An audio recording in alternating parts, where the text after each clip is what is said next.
வெற்றிலையில் பாக்கு வச்சு 10 பேரை சாட்சி வச்சு தித்திக்கிற ஆசைக்கெல்லாம் தேதி ஒண்ணு உருவாச்சு.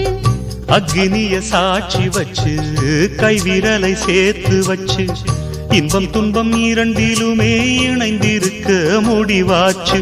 பள்ளியறை பள்ளியிலே படிக்கும் இன்ப வேதம் பிள்ளைமணி செல்வங்களே அன்னை தந்தை கீதம்.